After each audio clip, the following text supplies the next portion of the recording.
अस्सलाम वालेकुम students, I hope आप सब ठीक होंगे। आज हम स्टार्ट करेंगे class 11 KPK book mathematics chapter 4 exercise 4.5 question number 9। अच्छा, क्वेश्चन नंबर 9 स्टार्ट करने से पहले हम लोग कुछ कॉन्सेप्ट ले लेते हैं ताकि ये वाले क्वेश्चन सॉल्व करने में हमें आसानी हो। अच्छा, एक्सरसाइज 4.5 में आप लोगों ने ज्योमेट्रिक सीरीज़ को पढ़ा है, ठीक है। ज्योमेट्रिक सीरीज़ को समझने के लिए आपको पहले ज्योमेट्रिक सीक्वेंस के बारे में पता होना चाहिए, ठीक है। तो पहले वो समझ लेते हैं। ज्योमेट्रिक सीक्वेंस को आप लोगों ने एक्सरसाइज 4.4 में पढ़ा था, ठीक है। अब ज्योमेट्रिक सीक्वेंस को समझने के लिए मैंने आपको एक सीक्वेंस के साथ एग्जांपल दी थी। अगर आपके पास सीक्वेंस है 3, 6, 12, 24 अप टू सो ऑन, आपके पास सीक्वेंस चलता जा रहा है। अब हमें कैसे पता चलेगा कि ये जो सीक्वेंस मैंने लिखा है ये आपके पास ज्योमेट्रिक सीक्वेंस ही है। एक्सरसाइज 4.2 में आप लोगों ने अरिथमेटिक सीक्वेंस भी तो पढ़ा था, वो वाला सीक्वेंस भी तो हो सकता है। हमें कैसे पता चलेगा कि ये ज्योमेट्रिक सीक्वेंस ही है, कोई और सीक्वेंस नहीं है? हमें इसकी रेशो से पता चलेगा। रेशो क्या है? रेशो आपके पास मतलब ये मेरे पास अगर फॉर एग्जांपल A1 टर्म है, ये A2 टर्म है, ये A3 टर्म है, ये A4 टर्म है, अगर आगे भी मेरे पास कोई टर्म होती तो यकीनन A5 टर्म होती। तो रेशो हम लोग कैसे निकालते हैं? अगर मैं यहाँ पे A2 को चूज कर रही हूँ तो उससे प्रीवियस नंबर यानी A1 को डिवाइड करके मेरे पास रेशो आएगी। यानी A2 मेरे पास क्या है 6 है, डिवाइडेड बाई A1 मेरे पास क्या है 3 है। 3 1s are and 3 2s are 6, यानी रेशो यहाँ पे मेरे पास क्या आ गई 2 आ गई। आगे भी किसी नंबर के साथ हम लोग देख लेते हैं क्या वहाँ पे भी रेशो हमारे पास सेम आ रही है कि नहीं आ रही। तो अगर मैं यहाँ पे A3 को चूज कर रही हूँ तो उससे प्रीवियस नंबर यानी A2 को डिवाइड करके मेरे पास रेशो आएगी। A3 मेरे पास क्या है 12 है, डिवाइडेड बाई A2 मेरे पास क्या है 6 है। तो 6 1s are and 6 2s are 12। तो आप लोग यहाँ पे भी देख सकते हैं कि आपके पास यहाँ पे भी रेशो सेम आ रही है। तो जब आपके पास टू कंसेक्टिव नंबर्स यानी A1 एंड A2 के दरमियान में रेशो सेम होगी, यानी 2 होगी, अगले वाले नंबर्स के दरमियान में भी रेशो सेम होगी जो कि स्टार्ट में थी, तो आपके पास वो ज्योमेट्रिक सीक्वेंस होगा, ठीक है। ज्योमेट्रिक सीक्वेंस में आपके पास क्या चीज़ मैटर करती है? रेशो मैटर करती है। रेशो का सेम होना ज़रूरी है। अगर आपके पास रेशो सेम नहीं आ रही हो, फॉर एग्जांपल यहाँ पे आपके पास आ रही हो रेशो 2 एंड यहाँ पे आपके पास रेशो आ रही हो 3, तो ये आपके पास फिर ज्योमेट्रिक सीक्वेंस नहीं होगा, क्योंकि ज्योमेट्रिक सीक्वेंस में आपके पास रेशो मैटर करती है, रेशो का सेम होना ज़रूरी है, ठीक है। तो अब आप लोग आई होप डिफ्रेंशिएट कर पाएंगे कि कौन सा सीक्वेंस है, ये अरिथमेटिक सीक्वेंस है, ये ज्योमेट्रिक सीक्वेंस है। ज्योमेट्रिक सीक्वेंस में आपके पास क्या चीज़ मैटर करती है? रेशो मैटर करती है, रेशो का सेम होना ज़रूरी है। लेकिन अरिथमेटिक सीक्वेंस में आपके पास डिफरेंस मैटर करता होता है टू कंसेक्टिव नंबर्स के दरमियान में, ठीक है। और डिफरेंस हम लोग कैसे निकालते हैं? A2 में से प्रीवियस नंबर यानी A1 को सब्ट्रैक्ट करके मेरे पास डिफरेंस आता है, ठीक है। तो अरिथमेटिक सीक्वेंस में आपके पास डिफरेंस मैटर करता है, लेकिन ज्योमेट्रिक सीक्वेंस में आपके पास रेशो मैटर करती है, ठीक है। अब ज्योमेट्रिक सीक्वेंस में आप लोगों ने एक जनरल फॉर्मूला भी पढ़ा था इसका, AN is equal to A1 R⁻n-1। ये आपके पास जनरल फॉर्मूला है। इस फॉर्मूला के थ्रू आप लोग कोई भी nth टर्म निकाल सकते हैं। अब nth टर्म क्या होती है? इन डॉट्स में बच्चों आपके पास nth टर्म कोई भी टर्म हो सकती है। वो आपके पास 8th टर्म भी हो सकती है, 9th टर्म भी हो सकती है, 100th टर्म भी हो सकती है, 1000 टर्म भी हो सकती है, कोई भी टर्म हो सकती है। तो कोई भी टर्म हम लोग इस फॉर्मूले के थ्रू निकाल सकते हैं। फॉर एग्जाम्पल जैसे ये मेरे पास है A1 टर्म, ये A2 टर्म है, ये A3 टर्म है, A4 टर्म है, उसी तरह मुझे निकालनी है एट्थ टर्म निकालनी है। तो मैं कैसे निकालूंगी? सिंपली मैंने क्या करना है, मुझे निकालनी है एट्थ टर्म। सिंपली मैंने एन को रिप्लेस कर देना है किस चीज़ से? A8 से, यानी एन की जगह मैंने लिख देना है 8, जो nth टर्म मुझे फाइंड करनी है। A1 आपके पास सीक्वेंस की पहली टर्म होती है, ठीक है। जो आपके पास सीक्वेंस गिवन होगा उसकी पहली वैल्यू को आप लोगों ने A1 की जगह लिख देना है। आर रेशो होती है, ये मैंने आपको तरीका बताया कैसे आप लोग रेशो निकाल सकते हैं। रेशो की वैल्यू पुट करेंगे। जब मैंने n को यहाँ पे 8 से रिप्लेस किया तो आगे जब मेरे पास n यूज़ होगा तो उसको मैं 8 से रिप्लेस करूँगी, 8 - 1। तो एट्थ टर्म का जनरल फॉर्मूला मेरे पास क्या बन गया? A1 R⁻, 8 - 1 क्या आता है? 7, ठीक है। तो ये आप लोग के पास एट्थ टर्म का फॉर्मूला बन गया, ठीक हो गया। तो एक बस जनरल टर्म पता होगी तो आप लोग कोई भी वैल्यू आसानी से निकाल सकते हैं। उसके बाद एक्सरसाइज 4.4 में ही आप लोगों ने ज्योमेट्रिक मीन को पढ़ा था, ठीक है। ज्योमेट्रिक मीन का आपके पास फॉर्मूला है, geometric mean is equal to ±√AB, ठीक है। अच्छा, एक्सरसाइज 4.2 में आप लोगों ने अरिथमेटिक मीन को पढ़ा है। एक्सरसाइज 4.4 में आप लोगों ने ज्योमेट्रिक मीन को पढ़ा है। एंड नेक्स्ट एक्सरसाइज में एक्सरसाइज 4.6 में आप लोग हार्मोनिक मीन को पढ़ेंगे। तो तीनों मीन्स आपके पास बहुत इंपॉर्टेंट है। इसमें से आपके पास इंसर्ट वाले क्वेश्चन आते हैं और इसके अलावा एक क्वेश्चन है जो तीनों एक्सरसाइज में सेम है, बस आपको ये बता दिया जाता है कि ये आपके पास ज्योमेट्रिक मीन का क्वेश्चन है, ये आपके पास अरिथमेटिक मीन का, एंड ये आपके पास हार्मोनिक मीन का है। तो उसको आप लोग A=2 में लिखते हुए क्रॉस मल्टीप्लाई करते हुए आप लोग उसको सॉल्व कर लेते हैं, ठीक है। इसके अलावा एक्सरसाइज 4.5 की अगर हम लोग बात करें तो उसमें हम लोगों ने पढ़ा है ज्योमेट्रिक सीरीज़ को, ठीक है। सीरीज़ को समझने के लिए मैं इसी सीक्वेंस की एग्जांपल दूंगी, तो लेकिन जब मैं उसको सीरीज़ में लिखूंगी तो मेरे पास नंबर्स के दरम्यान में प्लस का साइन आ जाएगा, यानी 3 + 6 + 12 + 24 plus up to so on आपके पास सीरीज़ चलती जा रही है।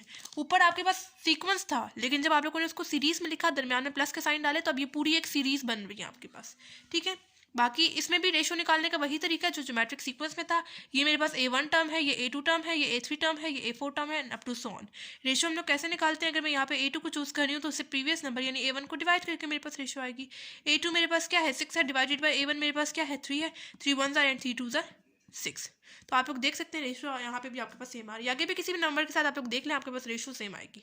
ठीक है, तो ज्योमेट्रिक सीरीज़ में भी आपके पास रेशो उसी तरह मैटर करती है जैसे कि ज्योमेट्रिक सीक्वेंस में करती है। रेशो का सेम होना ज़रूरी है आपके पास ज्योमेट्रिक सीरीज़ में। ठीक है, इसके अलावा आप लोगों ने 2 फॉर्मूला भी पढ़े थे। एक पढ़ा था A1 r⁻n-1 divided by r-1, और दूसरा फॉर्मूला है Sn = A1 1 - r⁻n divided by 1 - r।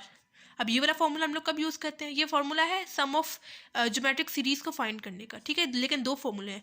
ये वाला फॉर्मूला हम लोग कब यूज़ करते हैं? जब r यानी रेशो की वैल्यू 1 से बड़ी आती है। और ये वाला फॉर्मूला कब यूज़ करते हैं? जब रेशो की वैल्यू 1 से छोटी आती है। अब 1 से बड़ी क्या मतलब?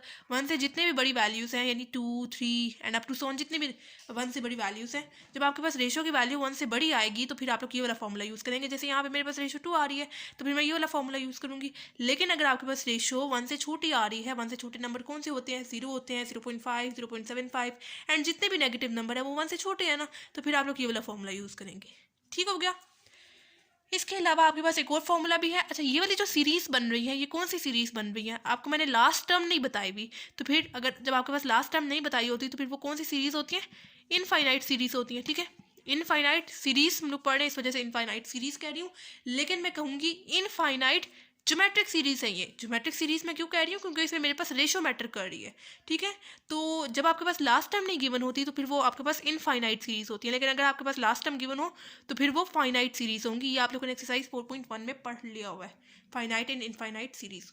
ठीक है, तो इनफाइनाइट ज्योमेट्रिक सीरीज़ का सम फाइंड करने के लिए आपके पास फॉर्मूला है S। ये जो सा मैं सिंबल बना रही हूँ ये इन्फिनिटी को शो करता है। S infinity = A1 divided by 1 - r। इस फॉर्मूले के थ्रू आप लोग इनफाइनाइट ज्योमेट्रिक सीरीज़ का सम आसानी से निकाल सकते हैं। ठीक है, तो ये था अभी तक का कॉन्सेप्ट। अभी हम लोग क्वेश्चंस को सॉल्व करते हैं, फिर आपको ज़्यादा बेहतर तरीके में समझ आ जाएगी। क्वेश्चन नंबर 9 हमारे पास है the sum of first 6 term of a geometric series is 9 times the sum of its first 3 terms. Find the common ratio. ठीक है, हमें क्या चीज़ फाइंड करनी है? हमें रेशो फाइंड करनी है। अच्छा, ये वाला जो क्वेश्चन है, क्वेश्चन नंबर 9, वो बिल्कुल आपके पास क्वेश्चन नंबर 5 जैसा है। ठीक है, तो क्वेश्चन के अकॉर्डिंग हम लोग सिचुएशन बनाते हैं। वो क्या बोल रहे हैं? The sum of 6 term of a geometric series. ठीक है, 6 term of a geometric series. Geometric series में हम लोग कैसे इसको लिखते हैं? S6 की फॉर्म में लिख रही हूँ मैं। ठीक है, क्या बोल रहे हैं? The sum of 6 term of a geometric series में। ठीक है, ज्योमेट्रिक सीरीज वाला हम लोग इसकी जगह फॉर्मूला यूज करेंगे। The sum of first 6 term, S मतलब सम को शो कर रहा है, एंड 6 जो आपको नंबर दिया हुआ है किस में है? वो ज्योमेट्रिक सीरीज में। किसके इक्वल है वो? 9 टाइम्स, यानी 9 टाइम्स मतलब मल्टीप्लाई हो रहा है। 9 times the sum of first 3 terms, यानी S3। ठीक है, दोबारा क्वेश्चन को पढ़ लेते हैं। The sum of first 6 term of a geometric series किस में? ये ज्योमेट्रिक सीरीज में। ज्योमेट्रिक सीरीज वाला फॉर्मूला इसके जगह हम लोग यूज करेंगे। Is 9 times. 9 टाइम्स का मतलब जितने भी टाइम्स आपको दिया होता है क्वेश्चन में, टाइम्स का मतलब होता है कि वो उतने दफ़ा मल्टीप्लाई हो रहा है, तो 9 इसके साथ मल्टीप्लाई होगा। The sum of first 3 terms. ठीक है, सम ऑफ फर्स्ट 3 टर्म्स। ठीक है, हम लोगों ने सिचुएशन क्वेश्चन के अकॉर्डिंग बना ली और हमें इसके थ्रू क्या चीज़ फाइंड करनी है? रेशो फाइंड करनी है। ठीक है, तो S6 का क्या फॉर्मूला आएगा? वैसे तो हमें नॉर्मल फॉर्मूले पता है। ये 2 आपके पास फॉर्मूले हैं। ठीक है, SN ज्योमेट्रिक सीरीज के। ठीक है, ये वाला फॉर्मूला कब यूज़ करते हैं? जब रेशो की वैल्यू 1 से बड़ी होती है, और ये वाला फॉर्मूला कब यूज़ करते हैं? जब रेशो की वैल्यू 1 से छोटी होती है। लेकिन यहाँ पे तो अब हमें रेशो फाइंड करनी है, तो आप लोगों को जब भी रेशो फाइंड करनी होती है तो आपकी अपनी मर्जी, आप लोग इन दोनों में से कोई भी फॉर्मूला यूज़ कर सकते हैं। ठीक है, क्योंकि आप लोगों को आर की वैल्यू नहीं पता, रेशो की वैल्यू ही नहीं पता, तो आपकी अपनी मर्जी, आप इन दोनों में से कोई भी फॉर्मूला यूज़ कर सकते हैं, आपके पास आंसर सेम आएगा। ठीक है, तो मैं यूज़ कर रही हूँ पहला वाला फॉर्मूला, यानी SN = A1 r⁻n-1 divided by r-1। ये आपके पास रियल फॉर्मूला है। S6 के अकॉर्डिंग मैं इसको कैसे लिखूंगी, सिंपली मैंने क्या करना है, n को रिप्लेस कर देना है 6 से, इज इक्वल टू a1 आगे एज इट इज आएगा, r भी एज इट इज आएगा। जब मैंने n को यहाँ पे 6 से रिप्लेस किया तो ऊपर जब मेरे पास n यूज होगा तो उसको मैं 6 से रिप्लेस करूंगी, -1 divided by r-1 as it is आ जाएगा। तो S6 की जगह मैं ये वाला फॉर्मूला लिखूंगी, यानी a1 r⁻6-1 divided by r-1, ठीक है, इज इक्वल टू ये वाला 9 एज इट इज। S3 को भी बिल्कुल इसी के अकॉर्डिंग हम लोग करके लिख देंगे। मेन फॉर्मूला क्या है, Sn is equal to a1 r⁻n-1 divided by r-1। ये आपके पास मेन फॉर्मूला है। S3 के अकॉर्डिंग इसको करके लिखना है। सिंपली क्या करना है, n को रिप्लेस कर देना है 3 से, a1 आगे एज इट इज आ जाएगा, r भी एज इट इज आ जाएगा। जब मैंने n को यहाँ पे 3 से रिप्लेस किया तो आगे जब मेरे पास n आएगा तो उसको मैं 3 से रिप्लेस करूँगी, -1 डिवाइडेड बाय r-1। तो S3 की जगह मैं ये वाला फॉर्मूला लिखूंगी, यानी a1 r⁻3-1 divided by r-1। ठीक हो गया। अब सामने सामने से आप लोग देख लें क्या क्या चीज़ कटिंग हो रही है, जिन जिन चीज़ों की कट कर दें। देखें r-1 and r-1 cancel out हो जाएंगे, a1 एंड a1 सामने सामने से कैंसिल आउट हो जाएंगे। पीछे मेरे पास सिंपली क्या रह जाएगा, r6-1 is equal to 9 and r3-1 power 3-1, ठीक है। r⁻6-1 इज इक्वल टू, अब 9 को दोनों नंबर्स के साथ मल्टीप्लाई कर दें, इसके साथ भी और इसके साथ भी। 9 मल्टीप्लाई r⁻3 मेरे पास क्या आता है, 9 r⁻3 -9 इंटू 1 मेरे पास क्या आ जाएगा, 9 आ जाएगा। अब मजीद इसको सॉल्व करने के लिए सब चीज़ों को एक तरफ शिफ्ट कर दें, यानी ये हो जाएगा r⁻6-1, यहाँ पे प्लस 9 r⁻3 है, दूसरी तरफ जाएगा तो -9 r⁻3 हो जाएगा, 9 -9 है, दूसरी तरफ जाएगा तो +9 हो जाएगा, इज इक्वल टू सिंपली पीछे क्या रह जाएगा, 0 रह जाएगा। ठीक हो गया। अब r6 minus r⁻3 9 r⁻3 and -1 simple constant है एंड +9 सिंपल कांस्टेंट है, तो मैं इसको सॉल्व कर सकती हूँ। -1 एंड +9 मेरे पास क्या आ जाएगा, +8 आ जाएगा, इज इक्वल टू सिंपली 0। ठीक है। अब मैं क्या करती हूँ, मेरे पास यहाँ पे पावर की वैल्यूज़ बहुत बड़ी बड़ी आ रही हैं। यहाँ पे देखें r⁻6 आ रहा है, जबकि यहाँ पे r⁻3 आ रहा है। तो इसको सॉल्व करने के लिए मैं क्या करती हूँ, मैं r⁻6 को किसी भी एक वेरिएबल के इक्वल लेट कर लेती हूँ। फॉर एग्जांपल x के इक्वल लेट कर रही हूँ, ठीक है। उसी तरह r⁻3 को मैं लेट कर रही हूँ, इसको भी एक वेरिएबल के इक्वल लेट कर लेते हैं, x के इक्वल।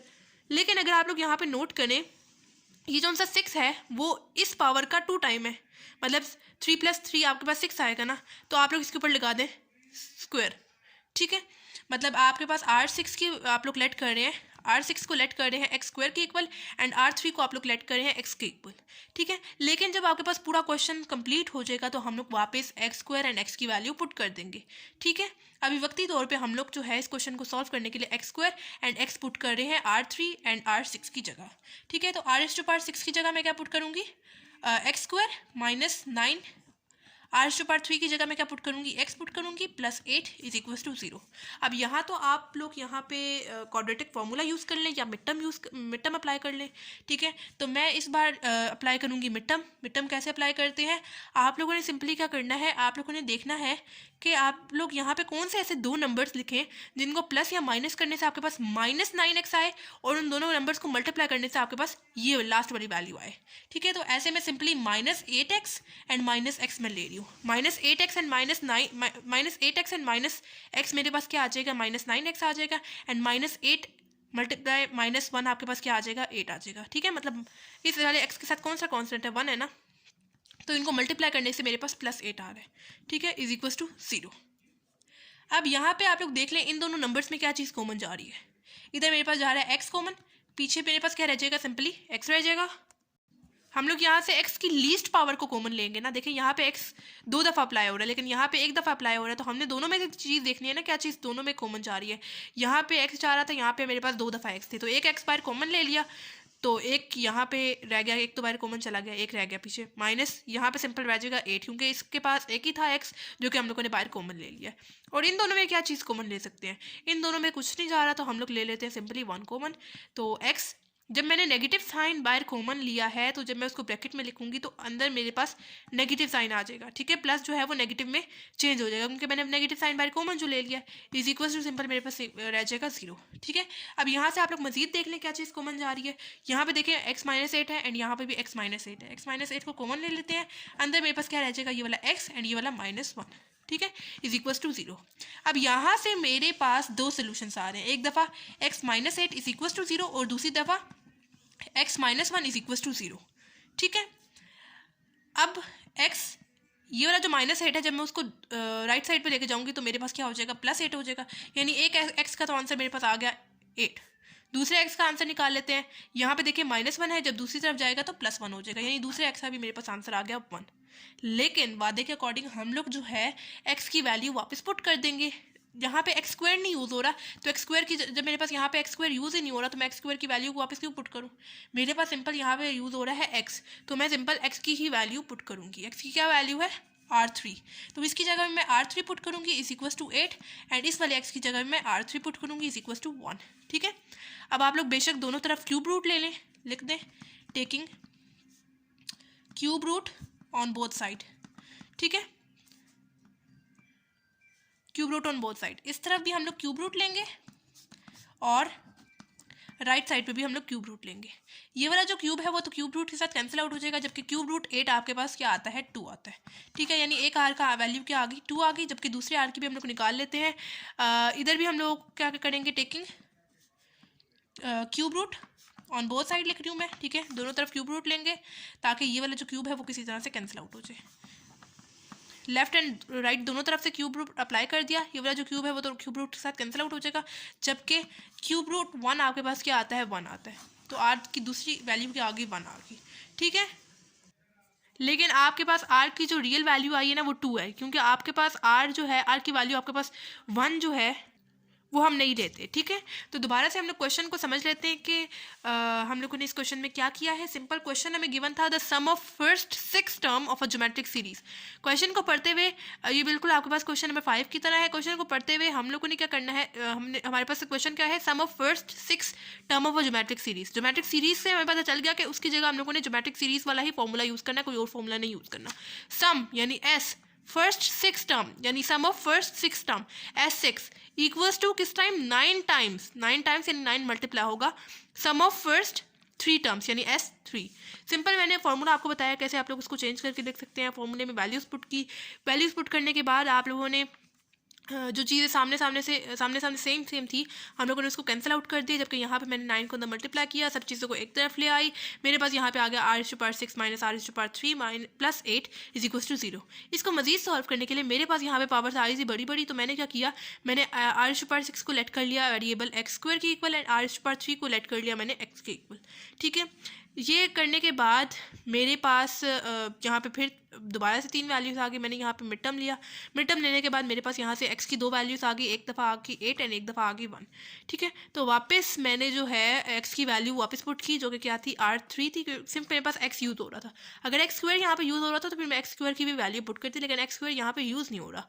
ठीक है, मेरे पास सिंपल यूज़ हो रहा है x, तो x की वैल्यू मैं पुट करूँगी, r⁻3 पुट की, क्यूब रूट वगैरह लिया और मेरे पास r का आंसर क्या आ गया, 2 आ गया। ठीक हो गया। अच्छा जी, क्वेश्चन नंबर 10 हमारे पास है, how many terms of a series 1 plus √3 plus 3 plus up to so on be added to get the sum 40 plus 13 √3। अच्छा जी, क्या बोल रहे हैं, हाउ मैनी टर्म्स मतलब आप लोगों को यहाँ पे फाइंड करना है n की वैल्यू, यानी उन्होंने हमें सीरीज दी हुई है कुछ 1 plus √3 plus 3 plus up to so on. वो क्या बोल रहे हैं, वो बोल रहे हैं कि आप लोगों ने फाइंड करने हैं कि यहाँ पे कितने नंबर ऑफ टर्म्स की सीरीज आए तो उनका सम आपके पास इस चीज़ के इक्वल आएगा। ठीक है, तो यहाँ पे आप लोग पहले देख लें आपके पास क्या क्या डाटा गिवन है। आपके पास गिवन है सम मतलब टोटल सम आपके पास कितना आ रहा है, 40 प्लस 13 √3, यानी SN आपके पास कितना है क्वेश्चन में ही, 40 प्लस 13 √3। और आपको क्या चीज़ फाइंड करनी है, नंबर ऑफ टर्म्स फाइंड करनी है। ठीक है, नंबर ऑफ टर्म्स यानी n फाइंड करना है कि इस सीरीज में आपके पास कितने नंबर ऑफ टर्म्स है जिनको ऐड करके आपके पास ये वाला आंसर आता है, यानी टोटल सीरीज का जो सम है वो आपके पास कितना है, 40 प्लस 13 √3। ठीक है, तो अब हम लोग यहाँ पे फॉर्मूला यूज़ कर लेते हैं। कौन सा फॉर्मूला यूज़ करेंगे, आप लोगों ने तो 2 फॉर्मूले पढ़े हुए हैं। ठीक है, ये वाला फॉर्मूला कब यूज़ करते हैं, जब रेशो की वैल्यू 1 से बड़ी होती है, और ये वाला फॉर्मूला हम लोग कब यूज़ करते हैं, जब रेशो की वैल्यू 1 से छोटी होती है। तो पहले हमें निकालनी पड़ेगी रेशो, चेक करनी पड़ेगी रेशो की वैल्यू अगर 1 से बड़ी आएगी तो फिर हम लोग ये वाला फॉर्मूला यूज़ करेंगे, लेकिन अगर 1 से छोटी आएगी तो फिर ये वाला फॉर्मूला यूज़ करेंगे। ठीक है, तो रेशो हम लोग कैसे निकालते हैं, ये मेरे पास A1 टर्म है, ये A2 टर्म है, ये मेरे पास A3 टर्म है, अप टू सो ऑन। तो अगर मैं यहाँ पे रेशो कैसे निकालते हैं, अगर मैं यहाँ पे A2 को चूज़ कर रही हूँ तो सिर्फ प्रीवियस नंबर यानी A1 को डिवाइड करके मेरे पास रेशो आएगी। A2 मेरे पास क्या है, √3 डिवाइडेड बाय A1 मेरे पास क्या है, 1 है, तो √3/1 मेरे पास क्या आता है, रेशो √3 आ रही है। ठीक है, आगे भी किसी नंबर के साथ आप लोग करके चेक करके देख लें, आपके पास रेशो जो है वो √3 ही आएगी। चेक कर लेते हैं हम लोग। अगर मैं यहाँ पे A3 को चूज़ कर रही हूँ तो उससे प्रीवियस नंबर यानी A2 को डिवाइड करके मेरे पास रेशो आएगी। A3 मेरे पास क्या है 3 है, डिवाइडेड बाई A2 मेरे पास क्या है √3 है, 3 डिवाइडेड बाई √3 मेरे पास क्या आता है √3 ही आता है। ठीक है, तो रेशो आपके पास सेम आ रही है, तो फिर ये ज्योमेट्रिक सीरीज में ही है। ठीक है, तो √3 को अगर आप लोग पॉइंट्स में निकालते हैं तो आपके पास कुछ आता है 1.7 समथिंग। ठीक है, तो 1.7 आपके पास 1 से बड़ी वैल्यू है, तो आप लोग कौन सा वाला फॉर्मूला यूज़ करेंगे, ये वाला फॉर्मूला यूज़ करेंगे जिसमें आर की वैल्यू रेशो की वैल्यू 1 से बड़ी आती है। यानी मेन फॉर्मूला क्या है, SN = A1 R⁻n-1 divided by R-1, ये वाला मेन फॉर्मूला है। SN हमें क्वेश्चन में गिवन है, टोटल सम क्या है 40 + 13 √3 = A1। A1 कौन सी टर्म होती है, सीक्वेंस की या सीरीज की पहली टर्म क्या है 1 है, पुट कर देंगे। उसके बाद रेशो R क्या निकाली है अभी हम लोगों ने √3 निकाली है, पुट कर देंगे। एंड पावर आपके पास क्या आ जाएगी n आ जाएगी। ठीक है, आगे -1। ठीक है, डिवाइडेड बाय R यानी रेशो क्या है √3 है, पुट कर देंगे -1। ठीक हो गया। इसके बाद क्या करें, इसके बाद आप लोग बेशक इसको क्रॉस मल्टीप्लाई कर दें, इसके नीचे क्या है 1 है, क्रॉस मल्टीप्लाई ऐसे होगा, इक्वल्स टू का साइन है, क्रॉस मल्टीप्लाई करेंगे। ठीक है, तो ये हो जाएगा आपके पास 40 + 13 √3 एंड ये हो जाएगा √3 - 1 = 1। जब इसके साथ मल्टीप्लाई होगा तो आपके पास बिल्कुल यही चीज़ आएगी। एंड 1 ये वाला जो 1 है इस ब्रैकेट के साथ मल्टीप्लाई होगा तो आपके पास यही ब्रैकेट आएगी, यानी √3 पावर n - 1। सिंपल, ठीक हो गया। अब यहाँ पे आप लोग देख सकते हैं 2 ब्रैकेट यूज़ हो रही है, ब्रैकेट्स मतलब मल्टीप्लाई होगा, आप लोगों ने अब यहाँ पे मल्टीप्लाई करना है। पहले 40 को मल्टीप्लाई करेंगे इसके साथ, यानी 40 मल्टीप्लाई √3 मेरे पास क्या आ जाएगा 40 √3। अब 40 को मल्टीप्लाई करेंगे इस -1 के साथ, तो आपके पास क्या आ जाएगा -40 आ जाएगा। अब +13 √3 को मल्टीप्लाई करेंगे √3 के साथ, तो आपके पास क्या आ जाएगा +13। मैं लिख रही हूँ √3²। ये मैं क्यों लिख रही हूँ, स्क्वायर का क्या मतलब है कि आपके पास कोई भी वैल्यू का स्क्वायर, अगर फॉर एग्जांपल मेरे पास है 3 का स्क्वायर, 3 का स्क्वायर का क्या मतलब है कि ये जो सी नीचे वाली वैल्यू है यहाँ पे कितनी दफ़ा मल्टीप्लाई हो रही है, 2 दफ़ा मल्टीप्लाई हो रही है। उसी तरह यहाँ पे भी मेरे पास √3 था एंड यहाँ भी मेरे पास √3 था। ठीक है, तो मैंने क्या किया √3 एक दफ़ा लिखा एंड ऊपर मैंने स्क्वायर करके अप्लाई कर दिया। ठीक है, अब 13 √3 को मल्टीप्लाई करेंगे -1 के साथ, तो प्लस माइनस क्या हो जाएगा minus, and 13 √3 = right side √3 powers n -1। ठीक हो गया। अब ये वाला जो स्क्वायर है वो तो √3 के साथ कैंसिल आउट हो जाएगा, जबकि आपके पास आंसर क्या आ जाएगा 40 √3 -40 + 13 × 3 क्या आता है, सॉरी 13 × 3 आपके पास क्या आता है 39 आता है, -13 √3 आगे वाला as it is = √3 power n -1। ठीक हो गया। अब 40 √3 -40 + 39 मेरे पास क्या आता है -1। ठीक है, -13 √3। अब देखिए 40 √3 एंड -13 √3, इसको मैं सॉल्व कर सकती हूँ। ठीक है, आगे राइट हैंड साइड वाली चीज़ लिख दें। ठीक है, 40 √3 एंड -13 √3, इसको मैं सॉल्व कर सकती हूँ। आप लोग डायरेक्ट कैलकुलेटर से निकालें, आपको कैलकुलेटर क्या शो करता है 27 √3 आगे वाला -1 = √3 पावर n -1। ठीक है, अब ये देखें -1 है एंड ये वाला -1 है, सामने सामने से आप लोग बेशक कैंसिल आउट कर दें, या इस वाले -1 को दूसरी तरफ लेके आएंगे तो +1 हो जाएगा, दोनों के पास ऑपोजिट साइन होंगे तो ऑब्वियस सी बात है कैंसिल आउट हो जाएगा। ठीक है, अच्छा अब यहाँ पे आपके पास चूंकि पावर में आ रहा है n, मुझे चाहिए n की वैल्यू, तो आप लोगों को कुछ ऐसा काम करना है कि आपके पास दोनों साइड्स पे बेसिस सेम हो जाए ताकि आप लोग पावर्स को कंपेयर कर सकें। ठीक है, तो मैं क्या करती हूँ, ये जो सा 27 है, क्या मैं इसको ऐसे लिख सकती हूँ 3 पावर क्यूब, यानी 3 का क्यूब आपके पास क्या आता है 27 आता है। ठीक है, एंड इस 3 को मैं क्या ऐसे लिख सकती हूँ 3 1/2, यानी अंडर की क्या वैल्यू आपके पास है 1/2 है ना, तो अंडर की जगह मैंने लिख दिया पावर 1/2। ठीक है, = अब ये वाला जो 3 है उसको मैं ऐसे लिख सकती हूँ n/2, यानी मेरे पास मैंने आपको बताया अंडर की क्या वैल्यू है 1/2 है ना, पावर 1/2, तो यह आ जाएगा अंडर की जगह मैं लिख दूंगी 1/2 एंड n जब 1 के साथ मल्टीप्लाई होगा तो n/2 आ जाएगा। ठीक है, अब यहाँ पे आप लोग देख सकते हैं बेसिस सेम है, मतलब यहाँ पे देखें यहाँ पे भी 3 है एंड यहाँ पे भी 3 है, तो पावर्स आपके पास क्या हो जाएंगी ऐड हो जाएंगी। यहाँ पे मेरे पास क्या है 3 है प्लस यहाँ पे क्या है 1/2 है, = 3 पावर n/2।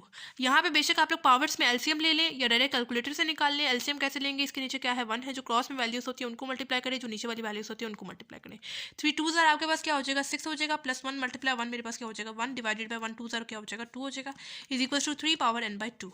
ठीक है, ये हो जाएगा 6 + 1 मेरे पास क्या आ जाएगा 7/2 = 3 n/2।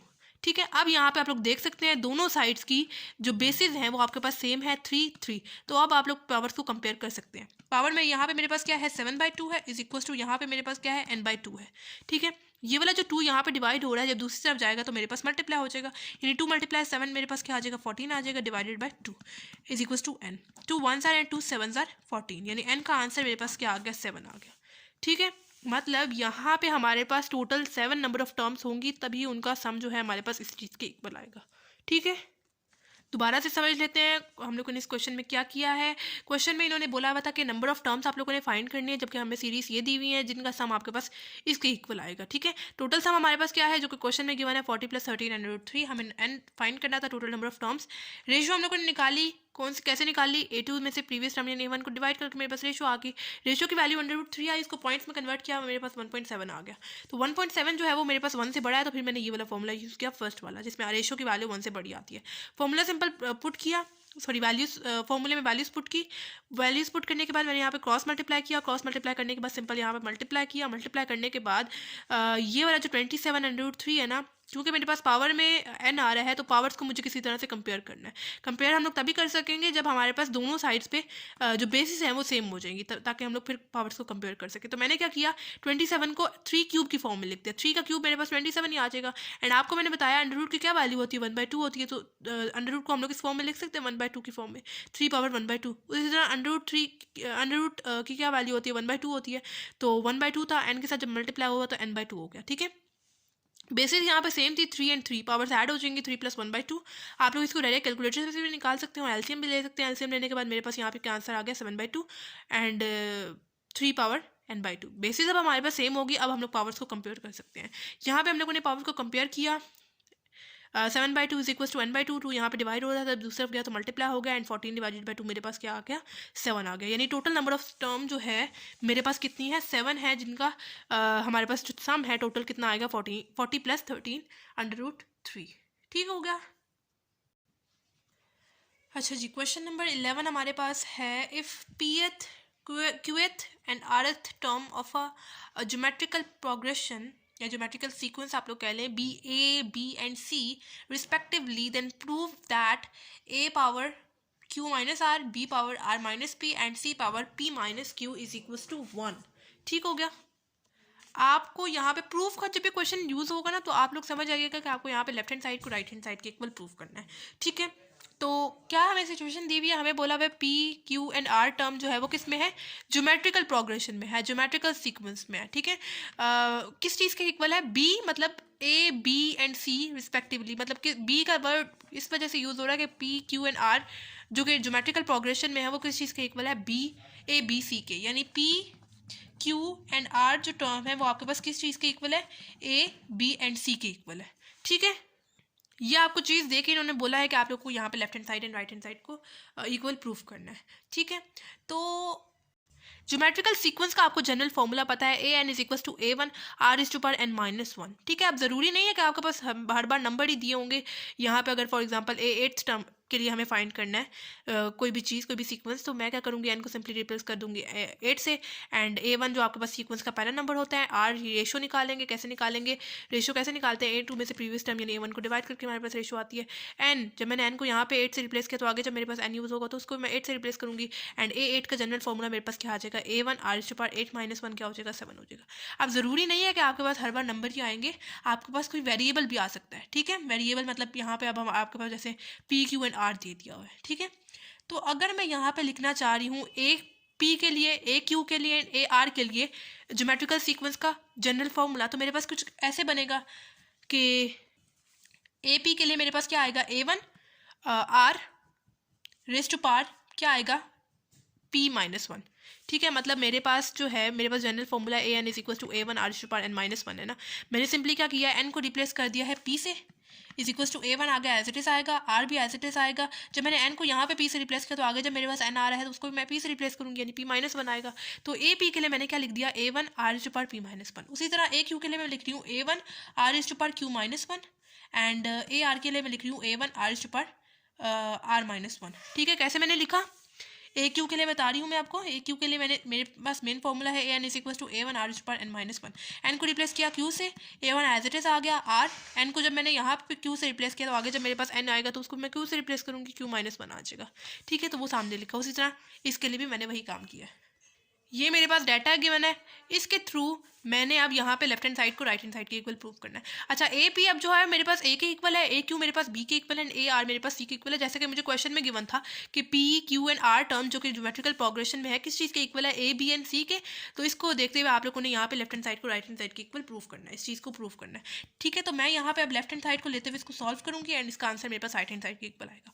ऑब्वियस ही बात है, हम लोग यहाँ पे लेफ्ट हैंड साइड को ही ले सकते हैं। ठीक है, लेफ्ट हैंड साइड में मेरे पास क्या है, A raise to power P Q minus R, B ये मतलब मल्टीप्लाई हो रहा है, डॉट से मैं शो कर रही हूँ उनको, R raise to power R minus P dot C raise to power P minus Q. ठीक है, अब आपको ए का जनरल फॉर्मूला पता है, मतलब ए पी हमारे पास ए के इक्वल है ना, तो मैं डायरेक्ट ए ही बोल रही हूँ। ठीक है, ए का अब आपको जनरल फॉर्मूला पता है, A one R is to power P minus one. तो इस ए की जगह क्या मैं लिख सकती हूँ, ये वाला general formula A one R is to power P minus one. ठीक है, मैंने लिख दिया।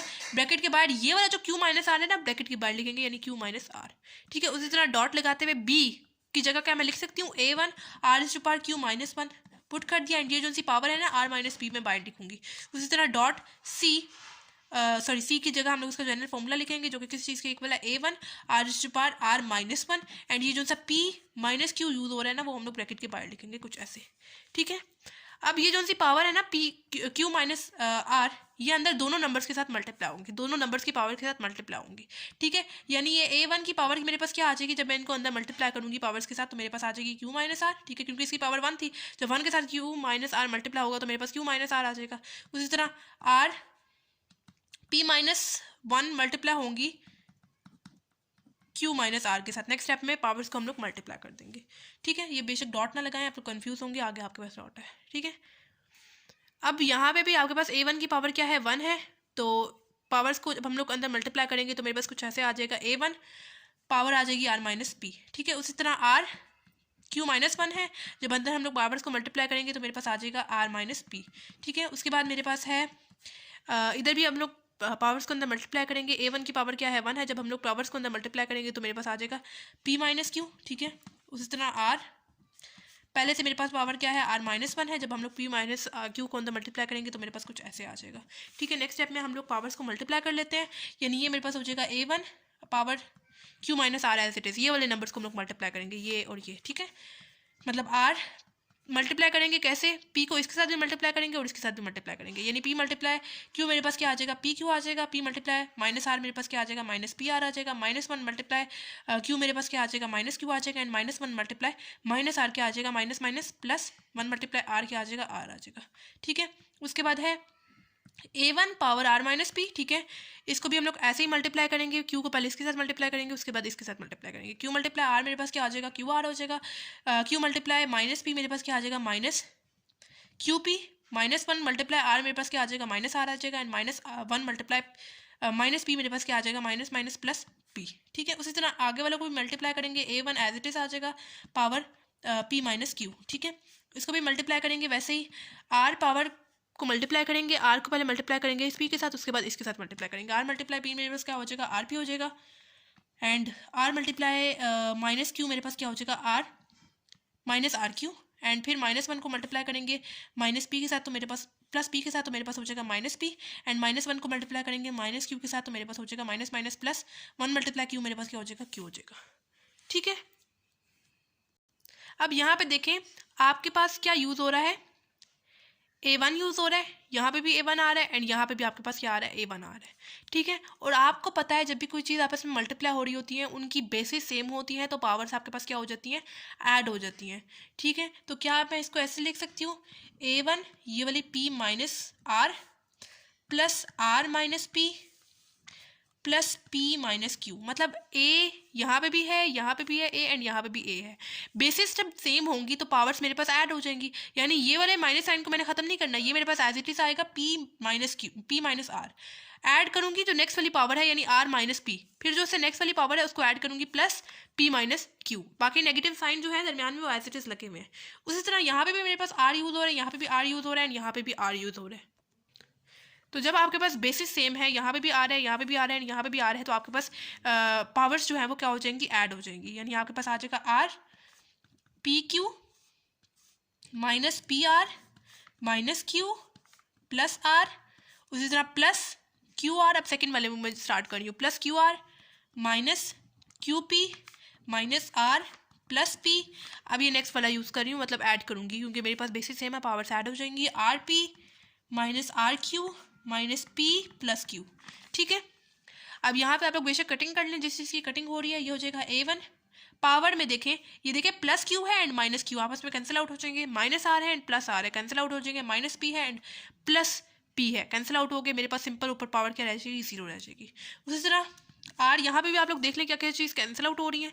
ठीक है, यहाँ पे देखिए पी क्यू है एंड प्लस पी क्यू है एंड यहाँ पे देखें माइनस पी क्यू है, मतलब अरेंज करके आप लोग बेशक लिख लें, पी क्यू लिख लें बेशक इसको। ठीक है, तो पी क्यू है प्लस पी क्यू है एंड यहाँ पे है minus Q P, cancel out हो जाएंगे। माइनस पी आर है एंड प्लस आर पी है, ठीक है, कैंसिल आउट हो जाएंगे। उसी तरह माइनस क्यू है एंड प्लस क्यू है, कैंसिल आउट हो जाएंगे। ठीक है, प्लस आर है एंड माइनस आर है, कैंसिल आउट हो जाएंगे। प्लस क्यू आर है एंड माइनस क्यू आर है, कैंसिल आउट हो जाएंगे। प्लस पी है एंड माइनस पी है, कैंसिल आउट होकर आपके पास सिंपल ऊपर पावर क्या आ जाएगी, 0 आ जाएगी। एंड आपको पता है कि किसी भी वेरिएबल या नंबर की पावर आप अगर आपके पास 0 हो तो आपके पास आंसर क्या आता है, 1 आता है। एंड ये वाला डॉट एज इट इज़, यहाँ पे भी आपके पास वेरिएबल की पावर क्या आ रही है, 0 आ रही है। किसी भी वेरिएबल या किसी भी नंबर की पावर अगर आपके पास 0 आती है तो आपके पास 1 आ जाता है। एंड 1 मल्टीप्लाई 1 आपके पास क्या आंसर आ जाएगा, 1 आ जाएगा। एंड लेफ्ट हैंड साइड हमारे पास राइट हैंड साइड की इक्वल प्रूव होगी है। ठीक हो गया, सिंपल। इस क्वेश्चन में हमने क्या किया है, हमें क्वेश्चन में इन्होंने बोला हुआ था pth qth and rth term of a geometrical progression. ठीक है, बी मतलब किस चीज़ के इक्वल है, ए बी एंड सी के इक्वल है। हमें ज्योमेट्रिकल प्रोग्रेशन या ज्योमेट्रिकल सीक्वेंस आप लोग कह लें, उसका जनरल फॉर्मूला पता था। अब ज़रूरी नहीं है कि हमारे पास हर बार नंबर ही आएंगे, हमारे पास वेरिएबल्स भी आ सकते हैं। तो मैंने क्या किया, पीएथ क्यूएथ एंड आरएथ टर्म को ए की फॉर्म में लिख दिया, यानी A P P A Q and A R की फॉर्म में। वैसे तो मेरे पास ए बी एंड सी के इक्वल है ना वो, तो अगर मैं उनकी जनरल टर्म लिखना चाहूँ तो मेरे पास कुछ ऐसे बनेंगी। मेन फॉर्मूला आपके सामने है, सिंपल एन को रिप्लेस कर देना है पहली बारी में, पी से फिर क्यू से फिर आर से, उसके अकॉर्डिंग आपके पास फॉर्मूला बन जाएगा। ठीक है, फिर मुझे यहाँ पे left hand side and right hand side को इक्वल प्रूफ करना था। मैंने यहाँ पे लेफ्ट हैंड साइड को लेते हुए इसको सॉल्व किया है। एक ही जगह मैंने उसकी जनरल टर्म लिख दी, A1 R ऊपर P-1, बी की जगह उसकी जनरल टर्म लिख दी एंड सी की जगह उसकी जनरल टर्म लिख दी। पावर्स ऊपर की वाली जो है वो मैंने बाहर लगा दी। फिर नेक्स्ट स्टेप में मैंने पावर्स को दोनों नंबर्स के साथ अंदर मल्टीप्लाई करवा दिया। मल्टीप्लाई करवाने के बाद ये जो सी मेरे पास डबल डबल ब्रैकेट्स आ रही थी, मैंने उनको मल्टीप्लाई करवाया, यहाँ पे भी एंड यहाँ पे भी। मल्टीप्लाई करवाने के बाद फिर मैंने देखा यहाँ पे भी मेरे पास A1 है, यहाँ पे भी A1 है एंड यहाँ पे भी A1 है मल्टीप्लाई फॉर्म में। और मुझे पता है जब भी बेसिस सेम होती है, यहाँ पे भी A1 है, यहाँ पे भी A1 है, यहाँ पे भी A1 है, बेसिस सेम हो जाएंगी, आपके पास पावर्स जो है वो ऐड हो जाएंगी। ये वाली P minus Q plus R minus P and plus P minus Q इधर लिख दिया मैंने। ठीक है, उसी तरह यहाँ पे मैंने देखा यहाँ पे भी R यूज़ हो रहा है, यहाँ पे भी R यूज़ हो रहा है, यहाँ पे भी R यूज़ हो रहा है। बेसिस सेम थी, मैंने पावर्स को ऐड कर दिया। ऐड करने के बाद मेरे पास सब कुछ कैंसिल आउट हो रहा था आपस में। मेरे पास पावर सिंपली क्या आ गई, 0 आ गई। यहाँ पे भी मेरे पास पावर 0 आ गई। और आपको पता है किसी भी वेरिएबल या किसी भी नंबर की पावर अगर आपके पास 0 हो तो आपके पास आंसर 1 ही आएगा। यहाँ पे मेरे पास आ गया 1 एंड यहाँ पे मेरे पास आ गया 1। 1 मल्टीप्लाई 1 मेरे पास आंसर क्या आ गया, 1 आ गया। ठीक है, अगर आपको नहीं समझ आ रही पावर 0 की तो आप लोग 9 पावर 0 कैलकुलेटर में पुट करके देखें तो आपके पास आंसर भी 1 आएगा। ठीक है, ठीक हो गया। अच्छा जी, क्वेश्चन नंबर 12। अच्छा, क्वेश्चन नंबर 11 जो है वो आपके पास इंपॉर्टेंट क्वेश्चन है। ठीक है, आते हैं इस टाइप के क्वेश्चन। प्रूफ वाले क्वेश्चन जो है वो इंपॉर्टेंट होते हैं वैसे भी। ठीक है, क्वेश्चन नंबर 12 हमारे पास है, find an infinite geometric series whose sum is 6 and such that each term is 4 times the sum of all the term that follows it।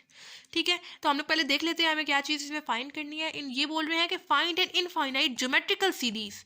ठीक है, मैंने आपको स्टार्ट में ही कुछ बताया था कि आप लोग कैसे इनफाइनाइट ज्योमेट्रिक सीरीज का सम निकाल सकते हैं इस फॉर्मूले के थ्रू। ठीक है, तो वो क्या बोल रहे हैं, आपको फाइंड करना है इनफाइनाइट ज्योमेट्रिक सीरीज। ठीक है, मतलब आपको फाइंड करनी है A1 A2 A3। अब सारी वैल्यूज तो आप लोग नहीं ना फाइंड कर सकते, आप लोग सिंपल 3 वैल्यूज फाइंड करें, आगे आप लोग डॉटेड लाइन से शो कर दे, जैसे ये निकालें अगली वाली भी ऐसे ही निकलती हैं। ठीक है, जबकि आप लोगों को फाइंड करनी है infinite geometric series whose sum is, जो कि उनका टोटल सम जो है वो किस चीज़ के इक्वल है, जो आप लोग फाइंड करेंगे इनफाइनाइट ज्योमेट्रिक सीरीज, उनका जो सम है वो आपके पास किस चीज़ के इक्वल है, 6 के इक्वल है, ठीक है। And such that each term is 4 times the sum of all the terms that follows it. अच्छा, ये हम लोग जब करेंगे तो आपको मैं बताती हूँ, ठीक है। तो अभी तक आप लोगों को आई होप समझ आ गई होगी कि हमें क्या चीज़ फाइंड करनी है। हमें यहाँ पे सीरीज निकालनी है, इनफाइनाइट ज्योमेट्रिक सीरीज को फाइंड करना है जिसका सम हमारे पास किस चीज़ के इक्वल है, 6 के इक्वल है।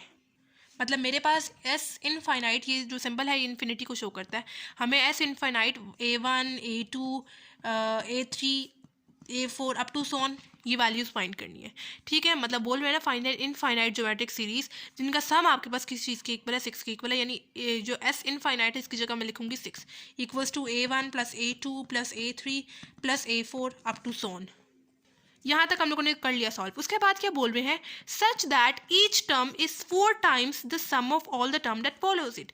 ये बोल रहे हैं कि अब ये जो सी सीरीज़ है इनमें जो हर टर्म है, जैसे अगर मैं यहाँ पे A1 ले रही हूँ वो किसके इक्वल है, 4 टाइम्स का। मैंने आपको बताया था क्या मतलब होता है टाइम्स का, जितने भी नंबर आगे लगे होते हैं मतलब वो नंबर उतने टाइम्स मल्टीप्लाई हो रहा है, यानी 4 times the sum of all the terms that it follows, यानी A2 A3 A4 up to so on, ठीक है। समझ आई बात, क्या बोल रहे हैं, such that each term is 4 times the sum of all the term that it follows it. अगर मैं यहाँ पे A1 ले रही हूँ तो वो किसके इक्वल होगा, 4 times A2 A3 A2 plus A2 A3 plus A4 up to so on, ठीक है। क्वेश्चन में हमें ये चीज़ दी हुई है, ठीक हो गया। तो अब इस वाले जो कंडीशन है इसके थ्रू हम लोग इस क्वेश्चन को सॉल्व कर लेंगे। सिंपली मैं क्या करूँगी, मुझे जनरल फॉर्मूला पता है ज्योमेट्रिकल सीक्वेंस का, A n is equals to A1 r⁻n-1, ठीक है। तो मैं इस फॉर्मूले के थ्रू ये A2 A3 एंड A4 की वैल्यू निकालूंगी ताकि मेरे पास पहले A1 की तो वैल्यू निकले, क्योंकि जब मेरे पास A1 की वैल्यू निकलेगी तो अल्टीमेटली मेरे पास बाकी सबकी भी वैल्यूज़ निकल जाएंगी, ठीक है। क्योंकि मेरे पास जनरल फॉर्मूले में एक तो A1 यूज़ हो रहा है एंड दूसरा मेरे पास R यूज़ हो रहा है। जब मेरे पास A1 आ जाएगी तो फिर मैं आसानी से R को भी निकाल सकती हूँ, ठीक है। तो या पहले R निकाल ले बाद में A1 निकाल ले, कोई मसला नहीं, ठीक है। तो A1 A2 A3 and A4 को अगर मैं उसके जनरल फॉर्मूले के अकॉर्डिंग खोल के लिखूँ तो मेरे पास कैसे बनेगा। अगर मैं यहाँ पे A2 के लिए लिख रही हूँ तो सिंपली मैंने n को रिप्लेस कर देना 2 से, A1 मेरे पास एज इट इज़ आ जाएगा, R एज इट इज़। जब मैंने n को यहाँ पे 2 से रिप्लेस किया तो आगे जब मेरे पास n यूज़ होगा तो उसको मैं 2 से रिप्लेस करूँगी 2-1, तो मेरे पास फॉर्मूला क्या आ जाएगा, A2 is equals to A1 r⁻2-1, मेरे पास क्या आ जाएगा, 1 आ जाएगा। तो इस A2 की जगह क्या मैं उसको जनरल फॉर्मूला लिख सकती हूँ A1R, ठीक है। उसी तरह A3 के लिए भी मैं वही फॉर्मूला यूज़ करूँगी। आपके पास जनरल फॉर्मूला, सिंपली मैंने n को रिप्लेस कर देना किस चीज़ से, A3 से, इज इक्वल टू A1 आगे एज इट इज़ आ जाएगा। R रेशियो है, जब मैंने n को यहाँ पे 3 से रिप्लेस किया तो आगे जब मेरे पास n यूज़ होगा तो उसको मैं 3 से रिप्लेस करूँगी 3-1, ठीक है। तो आपके पास फॉर्मूला क्या आ जाएगा, A1 r⁻, 3-1 क्या हो जाएगा, 2 हो जाएगा। यानी A3 की जगह मैं क्या लिख रही हूँ, A1 r⁻3। उसी तरह A4 के लिए आपके पास क्या फॉर्मूला बनेगा, A1 r⁻3 and up to सोन आपके पास जो सीरीज़ है वो चलती जाएंगी, ठीक है। अब यहाँ पे आप लोग देख सकते हैं कि क्या चीज़ यहाँ से हम लोग कॉमन ले सकते हैं। यहाँ पे भी A1 यूज़ हो रहा है, यहाँ पे भी A1 यूज़ हो रहा है, यहाँ पे भी A1 यूज़ हो रहा है, यहाँ पे मेरे पास R यूज़ हो रहा है। फिर आहिस्ता आहिस्ता R की वैल्यूज़ इंक्रीज़ करती जा रही है, तो R हम लोग यहाँ से कॉमन नहीं ले सकते। मैं क्या करूँगी, मैं यहाँ से A1 कॉमन ले रही हूँ, ठीक है। कैसे कॉमन ले रही हूँ, यहाँ से मैं A1 ऐसे, मतलब मेरे पास आगे जितनी भी वैल्यूज है सब में A1 तो मुझे पता है कंफर्म होगा ही होगा, ठीक है।